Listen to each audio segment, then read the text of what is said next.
This is Harleen coming to you from Slow Therapy. Today is going to be a quick cheat sheet on the learning processes, especially under the situation of a lockdown. Learning typically can be viewed under three umbrellas. There is the cognitive learning, which is your classic learning in a classroom, for instance, where the student is training his mind and thoughts to follow what the teacher is saying and absorb that into the brain. Now, typically, a cognitive learning, when done exclusively, is known to disappear up to 70 to 80% within 48 hours. What this means is that cognitive learning, when done by itself, is not very good and consistent and is not very knowledge driven. The second type of learning is an emotional learning. Emotional learning is when the student is makes emotional connections with the presenter and the environment around. This is one of the reasons where you see most of the children in a classroom are talking to each other, whispering things, making fun of the teacher. This is part of establishing an emotional connect with the environment as well as the teacher at that moment in time. Once that is done, you have associations in your brain that is linked to the lesson that was being imparted. So the retention is definitely a little higher than just cognitive, because on cognitive you have built another layer of emotions, which is nothing but associations. The third type of learning, which builds on top of both of these, is your psychomotor learning. Psychomotor learning is a combination of naturally both the cognitive as well as emotional learning. This involves getting your hands dirty, so to speak. For example, drawing a picture yourself, building a wall yourself, writing that chord, doing the exercises, doing a movement. So when you do something on your own, the retention that statistics tell us is that 70 to 80%. So unlike cognitive, you are actually able to retain 70 to 80% of the learning within you for a longer period of time. Now, given that we know all this, what do you think is going to happen in the situation of a lockdown where you are mentally and physically clipped, so to speak?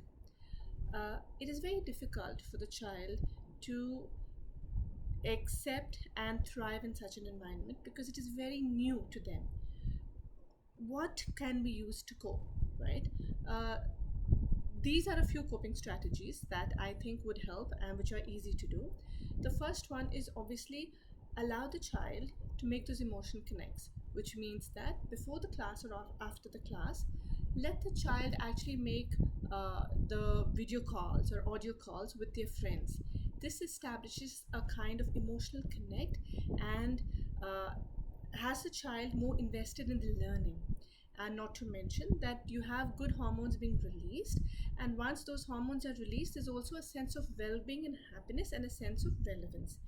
Keep in mind, relevance at this stage for a child, not just a child, for any human, relevance for any human is actually identity for any human is being relevant in their environment. Being relevant in their environment is nothing but having those connections, being valued, being validated as a person. When those connections itself are stripped away, when you are in a lockdown situation, when you are essentially isolated, it shakes your core and it makes you feel irrelevant and it makes you lost without a sense of purpose. If you as adults are feeling this, just imagine what your children would be feeling.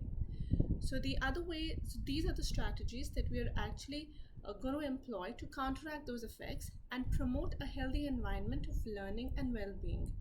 So one was connect with their friends and family. Second is get involved in their learning, right? Which what that means is I know parents have typically always said that, oh, I wish we knew what was happening in school. I wish we knew what child was doing. I wish they would send more homework. This is the time where you know what is happening because it's happening right in front of you in your house. So develop that kind of emotional connect with your child. Ask your child what was the lesson once the class is over.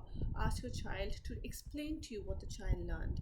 Once you initiate that kind of emotional connect with the child will respond, and you are indirectly developing that emotional sense of learning versus just cognitive, because now the child is going to be more invested in learning because of your emotions in it. The other way of coping with this is also letting the child be a child, which is allowing them a lot of free play. For younger kids, what that means is allowing them to create a mess in the class at home, allowing them to be themselves. When they go to school, for younger kids especially, there is an amount of free play where they are allowed to be who they are, whether it's playing with Play-Doh or mud or sand park, getting dirty, feeling themselves, ventilating their emotions physically and mentally is a part of their development process. You have to allow that kind of free play at home for those children.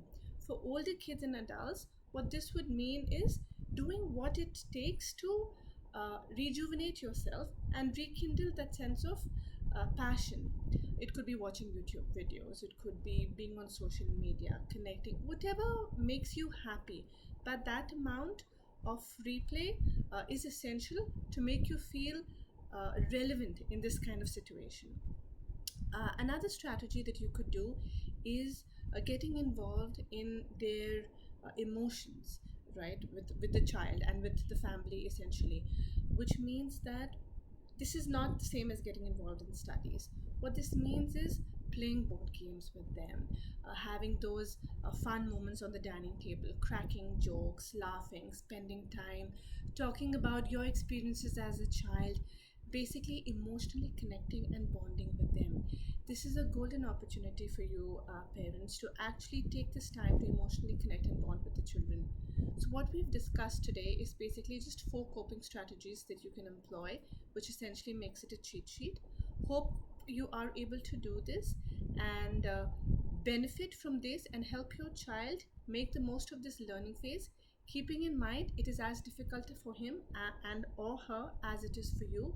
So be patient, keep in mind those 3 learning strategies that we started the conversation with, and build on them as much as you can to help them succeed. Thank you. Namaskar.